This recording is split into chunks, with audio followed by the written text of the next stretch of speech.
الحمدللہ رب العالمین والصلاۃ والسلام علی رسولہ الکریم وعلی آلہ واصحابہ اجمعین اما بعد فاعوذ باللہ من الشیطان الرجیم بسم اللہ الرحمن الرحیم رب اشرح لی صدری ویسر لی امری واحلل عقدۃ من لسانی یفقہوا قولی۔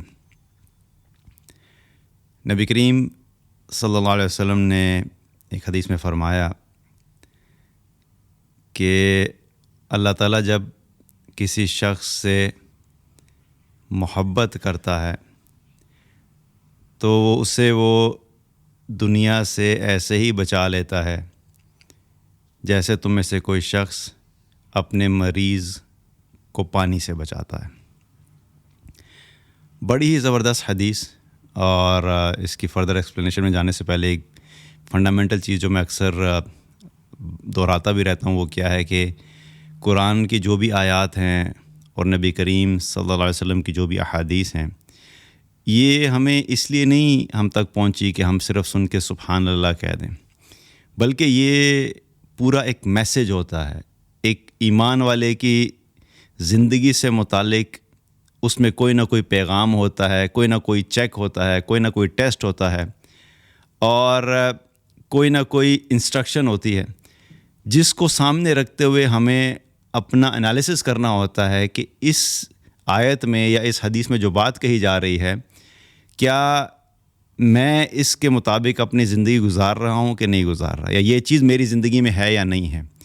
کیونکہ قرآن و سنت کا جو بنیادی مقصد وہ کیا ہے، اللہ سبحانہ تعالیٰ نے ہمیں یہ اس لیے عطا کیا تاکہ ہم قرآن و سنت کو فالو کر کے اس دنیا میں بھی اچھی زندگی گزاریں، ایک کامیاب زندگی گزاریں، اور جب ہم اس دنیا سے جائیں تو مرنے کے بعد جو ہماری زندگی شروع ہونی ہے ہم اس میں بھی کامیاب ہوں۔ یہ بیسک آبجیکٹیو ہے قرآن و سنت کا۔ تو جب بھی ہم کوئی قرآن کی آیت سنتے ہیں یا پڑھتے ہیں، یا کوئی بھی نبی کریم صلی اللہ علیہ وسلم کی کوئی حدیث سنتے ہیں یا پڑھتے ہیں، تو ہمیں یہی دیکھنا ہے کہ کیا جو بات اس میں کہی جا رہی ہے وہ میری زندگی میں ہے یا نہیں۔ اور یہ حدیث اس اعتبار سے بڑی اہم بھی ہے اور بڑی دل کو چھو لینے والی بھی کہ اس حدیث میں نبی کریم صلی اللہ علیہ وسلم نے ایک ایسا کرائٹیریا ڈیفائن کیا کہ جس کو سامنے رکھتے ہوئے ہم میں سے ہر شخص اپنا جائزہ لے سکتا ہے اور لینا چاہیے کہ کیا میں واقعی ان لوگوں میں شامل ہوں جن سے اللہ محبت کرتا ہے یا نہیں۔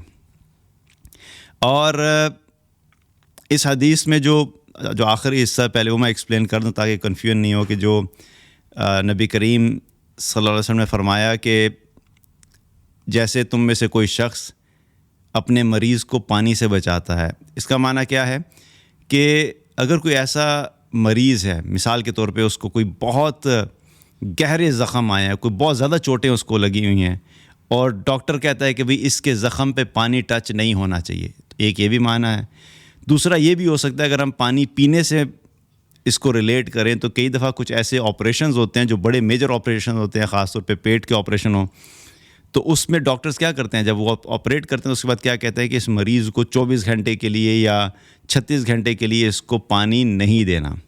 تو پھر جب ڈاکٹر بتا دیتے ہیں کہ اس کو پانی نہیں پلانا ہے تو پھر کیا کرتے ہیں، گھر والے کیا کرتے ہیں، جتنا بھی وہ مریض یہ کہہ رہا ہو کہ مجھے شدید پیاس لگی ہوئی ہے، میرا گلا خشک ہو رہا ہے، مجھ سے مزید برداشت نہیں ہو رہا، لیکن گھر والے کیا کرتے ہیں، اس کو پانی نہیں دیتے، اس کو پانی سے بچاتے ہیں، کیونکہ انہیں پتہ ہوتا ہے کہ ابھی یہ جو تکلیف سہ رہا ہے یا سہ رہی ہے اس پیاس کی وجہ سے، یہ اس کو تو زیادہ لگ رہی ہے لیکن یہ چھوٹی تکلیف ہے، لیکن اس نے اگر پانی پی لیا تو پانی کی وجہ سے اگر اس کا زخم خراب ہو گیا تو یہ بڑی تکلیف میں مبتلا ہو سکتا ہے، تو اس لیے ہم کیا کرتے ہیں، اس کو پانی سے بچاتے ہیں۔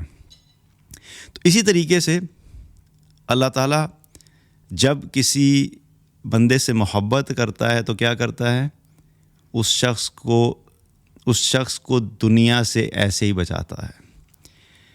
اب ایک طرف تو یہ دیکھا جائے ہم میں سے ہر شخص کیا کرتا ہے، جتنے بھی ہم مسلمان ہیں، ہم میں سے ہر مسلمان لاشعوری طور کے اوپر اپنے لیے یہ سرٹیفکیٹ لے کے بیٹھا ہوا کہ ہاں جی اللہ مجھ سے تو محبت کرتا ہی کرتا ہے، چاہے ہمارے اعمال ہوں یا نہ ہوں، لیکن بہرحال ہمارے دلوں میں کہیں نہ کہیں پہ ہمارے دماغ میں یہ چیز بیٹھی ہوئی ہے کہ نہیں الحمدللہ میں تو اللہ کا بڑا پسندیدہ بندہ ہوں۔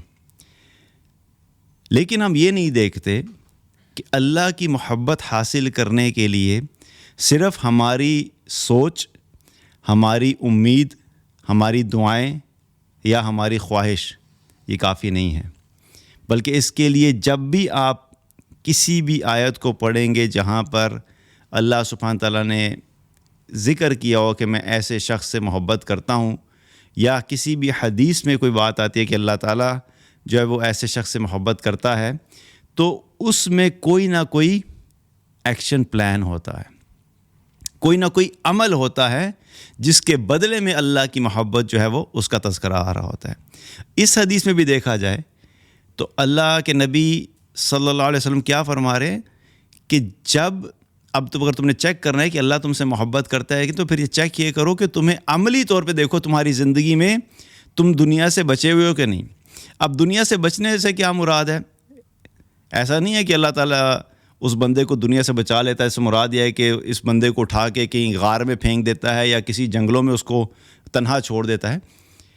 دنیا سے بچا لینے کا مطلب یہ ہے کہ یہ انسان دنیا میں مگن نہیں ہو جاتا، یہ دنیا کا غلام نہیں بنتا، یہ ہر وقت پیسہ، مال، شہرت، گلوکس اور دنیا دنیا دنیا اس مائنڈ سیٹ سے یہ آزاد ہو جاتا ہے۔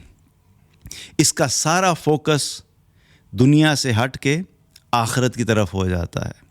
یہ رہتا اسی دنیا میں ہے، کھانا بھی عام لوگوں کی طرح کھاتا ہے، کپڑے بھی پہنے گا، سواری بھی رکھی ہوگی، ہو سکتا ہے جاب بھی کرتا ہو یا بزنس کرتا ہو، لیکن اس کا جو لائف سٹائل یا فوکس ہوتا ہے وہ سارا شفٹ ہو جاتا ہے۔ اس کو دنیا کے مال میں کوئی زیادہ رغبت نہیں ہوتی، مل گیا تو تب بھی الحمدللہ، نقصان ہو گیا تو تب بھی الحمدللہ، گاڑی اگر اللہ نے چھوٹی دی ہوئی ہے تو تب بھی الحمدللہ، اگر وسعت مل گئی اور گاڑی بڑی کر لی تو تب بھی الحمدللہ، گھر جو ہے وہ چھوٹے سے گھر میں گزارا ہو رہا ہے الحمدللہ، اللہ نے وسعت دے دی تو گھر بڑا ہو گیا تب بھی الحمدللہ۔ اس کے دل میں دنیا کی محبت اور دنیا کی دوڑ میں نہیں لگا ہوتا، جو آج ہم میں سے اکثریت مسلمانوں کا مسئلہ ہے۔ آج ہم ہیں تو مسلمان، لیکن ہم یہ کہتے بھی ہیں کہ نہیں جی آخرت ہے، مرنا ہے، ایک دن سب چھوڑ کے چلے جانا ہے، بس یہ چند دن کی زندگی ہے، یہ سب زبانی باتیں۔ لیکن اگر ہم اپنے دل، اپنے دماغ کا جائزہ لیں تو میرا نہیں خیال کہ کوئی بھی ایسا شخص ہوگا جو اس چیز سے جو ہے وہ بچا ہوا ہو کہ اس کے دل میں دنیا کی محبت نہ ہو۔ ہر جگہ پہ اس وقت ایک ہی دوڑ چل رہی ہے، مال زیادہ کیسے ہو جائے، اور زیادہ کیسے کرنا ہے، بینک بیلنس کیسے بڑھانا ہے، پلاٹ ایک کے بعد دوسرا کیسے لینا ہے، گھر چھوٹے سے بڑا کیسے کرنا ہے، گاڑی چھوٹی سے بڑی کیسے اپ گریڈ کرنی ہے، سیل فون جو پرانے سے نیا کیسے کرنا ہے، کپڑے جو ہیں وہ ہر روز یا ہر ہفتے یا ہر مہینے نئے کپڑے کیسے لے کے آنے ہیں، میک اپس کی نئی چیزیں کیسے کرنی ہیں، اپنی لکس کو کیسے امپروو کرنا ہے، اپنے گھر کو خوبصورت کیسے بنانا ہے، سارا وقت اسی دوڑ اور اسی سوچ میں گزر جاتا ہے۔ اور یہ سب کیا ہے؟ یہ سب دنیا کی فکر اور دنیا کے غم ہیں۔ ایسا شخص جو ہے یہ نہیں کہہ سکتا کہ اللہ مجھ سے محبت کرتا ہے، ایٹ لیسٹ اس کرائٹیریا کے مطابق۔ ہاں کوئی اور کرائٹیریا ایسا ہو، کیونکہ اللہ کی محبت حاصل کرنے کا کوئی ایک طریقہ تو نہیں ہے، قرآن و حدیث میں بہت ساری اور بھی اعمال آتے ہیں، لیکن ہم اگر اسپیسیفکلی اس چیز کو اگر دیکھیں تو اس کرائٹیریا کے مطابق اکثریت مسلمانوں کی اس بات میں فیل ہو جاتی ہے، کیونکہ ہم میں سے ہر انسان اس وقت دنیا کا غلام بنا ہوا ہے۔ اور صحابہ جو تھے، یا ان صحابہ پہ آنے سے پہلے اگر دیکھا ہے تو اللہ تعالیٰ نے قرآن میں بھی بار بار اس دنیا کی محبت سے ہٹا کر لوگوں کا فوکس کس طرف کیا؟ آخرت کی طرف کیا۔ کلا بل تحبون العاجلہ وتذرون الآخرہ، تم جلدی مل جانے والی اس دنیا کو تو بڑا محبوب رکھتے ہو، لیکن اپنی آخرت سے تم غافل ہو، اس کو بھلائے بیٹھے ہو۔ دنیا جلدی ملتی ہے نا، اور انسان کی سائیکالوجی بھی کیا کہتی ہے؟ انسان ہمیشہ اس چیز کی طرف اٹریکشن رکھتا ہے اس چیز کی طرف دوڑتا ہے، اس کے لیے محنت کرتا ہے جو اس کو قریب ملنے والی ہوتی ہے، اس فائدے کی طرف لپکتا ہے جو اس کو جلدی ملنے والا ہوتا ہے. شارٹ ٹرم بینیفٹ کے پیچھے بھاگتا ہے انسان کی فطرت میں ہے. لانگ ٹرم سوچنے والے بہت کم ہوتے ہیں. اگر دنیا میں بھی دیکھیں تو دنیا میں بھی اپنے کام سے ریلیٹڈ، اپنے کیریئر سے ریلیٹڈ، یا بزنس لے لیں، کوئی بھی چیز لے لیں، تو ہم میں سے اکثریت انسانوں کی تھنکنگ کیا ہوتی ہے؟ Short term. لانگ ٹرم بہت کم لوگ سوچتے ہیں. اور اگر آخرت کو اس ایکویشن میں ایڈ کر دیں تو پھر تو اور بہت لوگ کم ہو جاتے ہیں، کہ ہم میں سے آخرت تک تو کوئی سوچتا ہی نہیں. اتنا لمبا کون سوچے بھائی؟ جنت تو پتہ نہیں کب ملے گی، آئے گی تو دیکھی جائے گی، پتہ نہیں ملے گی کہ بھی نہیں ملے گی. مسلمان ہی آج شک میں پڑے ہوئے ہیں. کتنے مسلمانوں کے کمنٹس اکثر میں ویڈیو میں کبھی کبھی چیک کرتا ہوں تو وہ پڑھ رہا ہوتا ہوں، کیا لوگوں کو تم آخرت کے بارے میں بتاتے رہتے ہو؟ بتاؤ کہ دنیا میں کیسے کامیاب ہونا ہے، بتاؤ کہ دنیا میں کیسے فلرش کرنا ہے. اور اتنی جہالت ہے یہ کہ مسلمان یہ سمجھتے ہیں کہ اگر ہم دین کے مطابق زندگی گزاریں گے تو شاید ہم دنیا میں جو ہے وہ ترقی نہیں کر سکیں گے. اور اس کی بہت بڑی اگزامپل کیا ہے؟ اس کانسیپٹ کے رد کی اگزامپل کیا ہے؟ صحابہ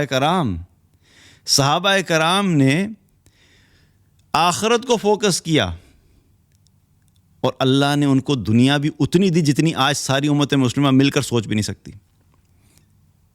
یہ جتنے بڑے بڑے فلسفے جھاڑ رہے ہوتے ہیں نا کہ یار یہ تو تم آخرت پہ فوکس کرو گے، دین پہ چلو گے، تم تو دنیا میں پیچھے رہ جاؤ گے. اور صحابہ خود کہا کرتے تھے کہ اگر جتنی دنیا ہمیں اللہ تعالیٰ نے دین میں آنے کی وجہ سے دی، اگر ہم خود اپنی محنت اور اپنی کوشش سے وہ دنیا کمانا چاہتے تو ہم کبھی بھی نہ کما سکتے. مطلب کیا ہے؟ وہ یہ بتانا چاہ رہے تھے کہ ہم نے اپنا فوکس آخرت کی طرف کیا تو اللہ نے ہمیں دنیا بھی دے دی. لیکن اگر ہم دنیا کے پیچھے بھاگتے تو پھر ہم اتنی دنیا کبھی بھی نہ کما سکتے. دنیا کے اندر جتنا کچھ ہے یہ ہماری نظر کے حساب سے بہت بڑا ہے نا. یہ ایک اور بڑا مسئلہ ہے، کیونکہ ہم دنیا کے جتنے بھی فائدے ہیں اور دنیا میں جتنی بھی چیزیں ہیں، ہم اپنی سوچ کے حساب سے کیا کہتے ہیں، ہمیں بہت بڑی لگتی ہیں. 1 کروڑ روپیہ، 2 کروڑ روپیہ، 10 کروڑ روپیہ ہماری نظر میں کیا ہے؟ بہت بڑی اماؤنٹ ہے. کسی کے پاس فراری ہے تو ہم کہتے ہیں بہت بڑا بندہ ہے بھائی. کسی کے پاس اگر ولا ہے جو $2 ملین کا ہے، ہم کہتے ہیں واہ جی واہ، بڑا امیر بندہ ہے. یہ ساری باتیں اور ساری چیزیں ہماری سوچ کے مطابق بڑی ہیں. لیکن اللہ جب ہم سے بات کرتا ہے تو اللہ سبحانہ تعالیٰ چونکہ پوری کائنات کا خالق ہے تو وہ اپنے علم کے حساب سے ہمیں جھنجھوڑتا ہے کہ دیکھو جو تم اپنی سوچ کے حساب سے جس کو تم بہت بڑا سمجھ رہے ہو، بنانے والا میں ہوں، میں نے تخلیق دی ہے. تمہاری پوری زمین جو پلانٹ ہے تمہارا ارتھ، وہ پوری زمین کے اندر جو تم آج 5 مرلے کا پلاٹ یا 10 مرلے کا پلاٹ یا 1 کنال کا پلاٹ یا 2 کنال یا 5 کنال کا پلاٹ جس کے پیچھے تم ساری زندگی لگاتے ہو اور کروڑوں روپے کا اگر وہ پلاٹ ہے تو وہ تمہاری زمین میں ایک ذرے کے برابر ہے.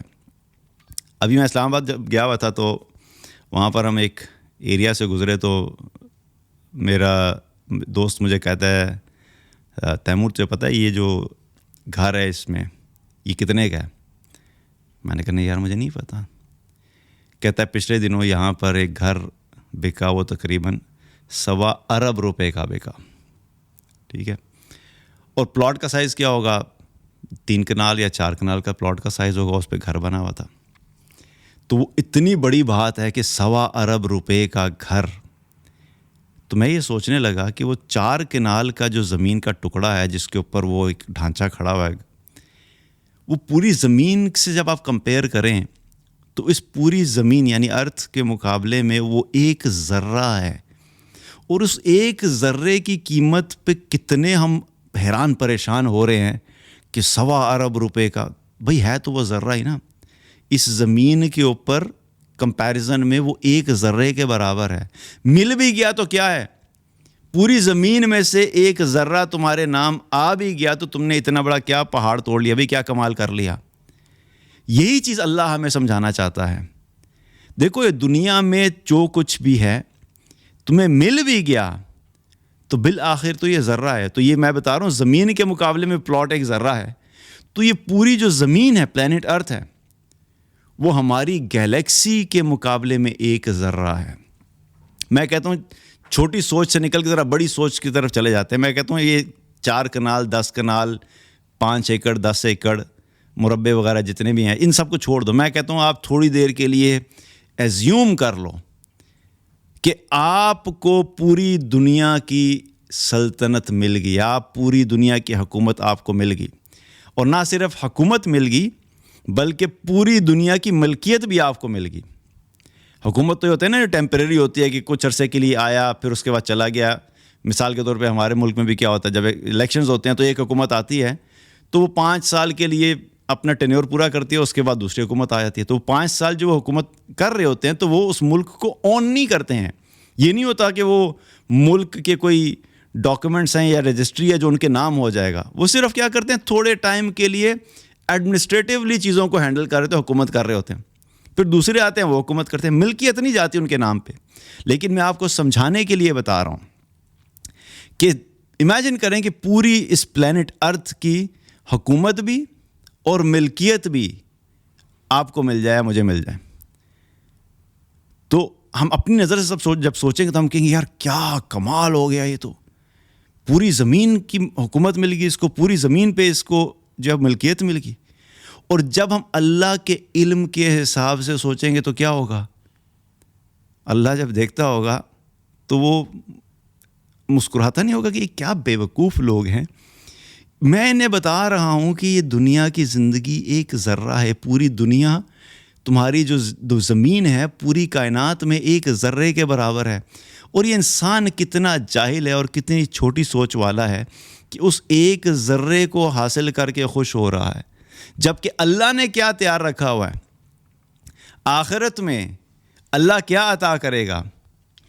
جو جنتیوں کے بارے میں آتا ہے نا حدیث میں, جو سب سے ادنا درجے کا جنتی, آخری شخص جو جنت میں داخل ہوگا, ایک وہ لوگ ہیں جو جنت میں پہلے داخل ہوں گے, بغیر حساب کتاب کے جنت میں داخل ہوں گے. اور وہ لوگ جو جنت الفردوس میں چلے گی وہ تو بہت اعلیٰ لیول والے لوگ ہیں. حدیث میں کیا آتا ہے, ایک شخص کا تذکرہ آتا ہے جو آخری جنتی ہوگا, یعنی کہ وہ جہنم میں ہوگا. جہنم میں اپنی سزا پوری کرنے کے بعد جو ہے وہ نکلنا شروع ہوں گے جہنمی. اب کتنے ہوں گے, لاکھوں کروڑوں واللہ عالم, لیکن نکل رہے ہیں سارے اپنی سزا پوری کرتے نکل رہے ہیں. سب سے آخری شخص جو جہنم سے نکل کر جنت میں جا رہا ہوگا وہ کون ہے؟ سب سے ادنا درجے کا جنتی. اس کو جب وہ جنت میں جائے گا, لمبی حدیث ہے لیکن اس پہ میں ڈیٹیل میں جا رہا, لیکن ایک بات صرف کمپیریزن بتا رہا ہوں. جب اس کو اللہ عطا کرے گا تو اللہ تعالیٰ کہے گا کہ چاہ تو نے جو مانگا تھا میں نے تجھے وہ بھی دیا. اور پھر کیا فرمائے گا, اور 10 دنیا کے برابر تجھے اور بھی میں عطا کرتا ہوں. 10 دنیا یعنی اس زمین میں جو ہے اس طرح کی 10 آپ ذرا اکٹھی کریں, یہ اللہ عطا کر رہا ہے سب سے کم لیول کے جنتی کو آخرت میں. اس دنیا میں رہتے ہوئے میں پھر ریپیٹ کر رہا ہوں, ہم جتنا مرضی زور لگا لیں, ریئلسٹکلی اسپیکنگ ہم کبھی بھی پوری دنیا کے اوپر حکومت نہیں کر سکتے, نہ ہی پوری دنیا کے خزانے ہمیں مل سکتے ہیں. لیکن وہ اللہ ہے جو کہہ رہا ہے دیکھو میرے بندو, میری طرف آ جاؤ, میرے سے تعلق قائم کر لو, میری اطاعت کر لو, میرے لیے اپنی زندگی گزار لو. تھوڑا سا وقت ہے تمہارے پاس, تھوڑی سی محنت ہے, تھوڑی سی مشقت ہے. اس دنیا کے پیچھے مت بھاگو, اس دنیا کے غم میں مت ڈوبو, اس دنیا کے غلام مت بنو, اس دنیا کے لیے باولے مت ہو. تھوڑی دیر کے لیے اپنی خواہشات کو کنٹرول کر لو اور اپنے آپ کو اللہ اور اللہ کے رسول کی اطاعت میں لے آؤ. جب تم یہ کرو گے تو میں نے تمہارے لیے آخرت میں بہت کچھ تیار کر کے رکھا ہوا ہے. تمہیں اتنا کچھ عطا کروں گا کہ تمہیں دنیا میں جو کچھ بھی تم سے مس ہوا ہے تمہیں کسی قسم کا کوئی غم بھی نہیں رہے گا. اور دنیا کی زندگی کی ایک اور آئرنی کیا ہے کہ انسان اپنی زندگی میں بہت سارے، جب کوئی شخص جو ہے وہ اپنی زندگی میں بڑی ٹرامیٹک لائف سے گزرا ہو نا، کہ کسی شخص کی زندگی ایسی گزری ہو کہ غم ہی غم تھے، چاہے وہ ریلیشن شپ سے ریلیٹڈ ہو یا فائنینشیل لاس ہو یا ایموشنل ڈیمیج ہو یا فزیکل ٹارچر ہو، کچھ بھی ہو، لیکن اس کو لیٹ سے 40-50 سال کے بعد ایک ایسی زندگی ملی جو کہ بڑی اعلیٰ زندگی ہے، لیکن اس کا مسئلہ کیا ہے؟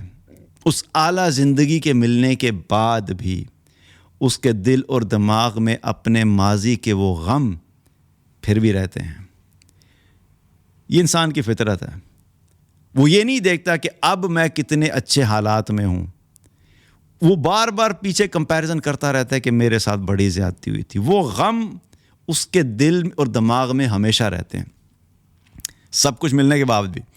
لیکن اللہ سبحانہ تعالیٰ نے ہمارے لیے آخرت میں کیا رکھا کہ اللہ نے اتنا کچھ تیار رکھا ہے کہ جب وہ سب ملے گا، وہ تو نعمتیں اپنی جگہ پہ، لیکن اس میں سے ایک بہت بڑی نعمت کیا ہے کہ جب جنت میں داخل ہوں گے تو کسی قسم کا کوئی غم اور حزن جو ہے وہ اس انسان کو نہیں ملے گا۔ اللہ پچھلے سارے غم بھی جو ہے وہ ختم کر دے گا۔ یہ ایک اور بڑا ایڈوانٹیج ہے۔ تو یہ ایک چیز ہمیں سمجھنی چاہیے کہ اللہ سبحانہ تعالیٰ نے جو یہ محبت کی جو بات ہو رہی ہے نا، اس سے ہمیں کیا پتہ لگتا ہے کہ دنیا میں رہنا ہے، لیکن دنیا میں رہتے ہوئے ہمیں دنیا کا غلام نہیں بننا، ہمیں دنیا کی جو دوڑ ہے اس میں نہیں لگنا۔ اور اللہ سبحانہ تعالیٰ یاد رکھے کہ جب انسان دنیا کی محبت سے نکل کر آخرت سے محبت کرتا ہے تو اس کا ایک بہت بڑا انعام اس حدیث سے ہمیں کیا پتہ لگ رہا ہے کہ یہ اللہ کی اس چیز کی نشانی ہے کہ اللہ اس شخص سے محبت کرتا ہے، اور اللہ چاہتا ہے کہ یہ ادنا چیز، گھٹیا چیز، یہ دنیا کا مال دولت، ان کے پیچھے جو اپنا وقت ضائع کر رہا ہے، انرجی ضائع کر رہا ہے، اللہ اس شخص کو اس سے ہٹا کر اس کا مائنڈ سیٹ سارا شفٹ کر دیتا ہے آخرت کی طرف، جو کہ بڑی اور بہتر چیز ہے۔ وَفَارِحُ بِالْحَيَاةِ الدُّنْيَا وَمَا الْحَيَاةُ الدُّنْيَا فِي الْآخِرَةِ إِلَّا مَتَاعٌ يَا قَوْمِ إِنَّمَا هَٰذِهِ الْحَيَاةُ الدُّنْيَا مَتَاعٌ وَإِنَّ الْآخِرَةَ هِيَ دَارُ الْقَرَارِ۔ قرآن میں بھی اللہ نے بتایا نا، آخرت بہتر ہے، ہمیشہ رہنے کی جگہ ہے۔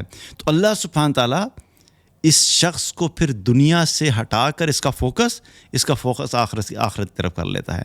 اب صحابہ کی زندگی دیکھیں تو صحابہ کی زندگی میں یہی ہوا تھا۔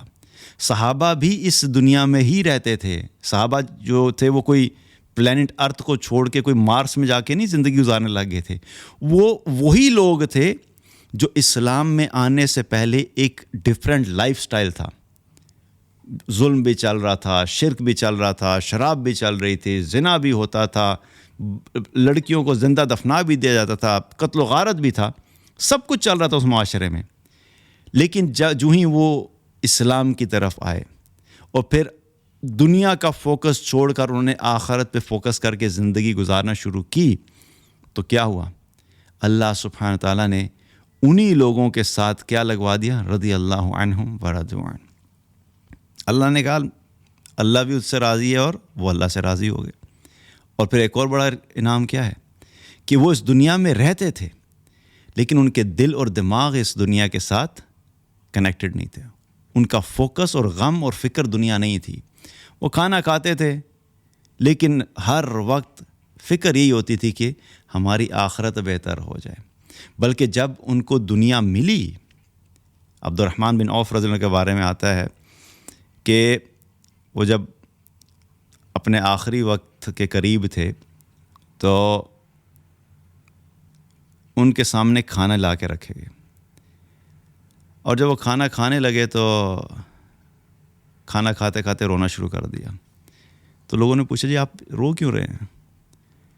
انہوں نے کہا کہ مجھے اس بات کی فکر ہے کہ کہیں اللہ تعالیٰ نے ہمیں ہمارے جو آخرت کے اجر تھے وہ ان کے بدلے میں دنیا میں تو نہیں دے دیا۔ یعنی ان کو دنیا کی نعمتیں جب ملتی تھیں تو ان کو یہ فکر لگ جاتی تھی کہ یہ نہ ہو کہ اللہ ہمیں آخرت کے بجائے دنیا میں کمپنسیٹ کر رہا ہو۔ ہم تو لگے ہوتے ہیں یا اللہ یہ بھی دے دے، یہ بھی دے دے، ہر چیز ہمیں دنیا میں ہی چاہیے، بلکہ ہم میں سے ہمیں اگر اس چیز کی آپشن مل جائے نا، ہم اتنے دنیا میں گم ہیں اور اتنے ہم دنیا کے غلام ہیں اور اتنی شدید ہمیں دنیا سے محبت ہے کہ ہر چیز ہمیں ادھر ہی چاہیے. اگر ہمیں یہ آپشن دے دی جائے نا, کنفرمڈ آپشن کی بات بتا رہا ہوں, یہ ایک تو ایمان اور یقین کی بات ہے نا, کنفرمڈ آپشن کہ بتا دے, کوئی بتا دے کہ دیکھو یار تمہارے پتہ ہے اللہ تعالیٰ نے تمہارے لیے نا آخرت میں یہ 10 کروڑ روپیہ سنبھال کے رکھا ہوا ہے, اب تمہارے اوپر چوائس ہے تمہیں دنیا میں چاہیے آخرت میں چاہیے. تو یقین جانے ہم میں سے ہر انسان یہی کہے گا یا اللہ دنیا میں ہی دے دے, آخرت کے لیے میں پھر کچھ سوچ لوں گا.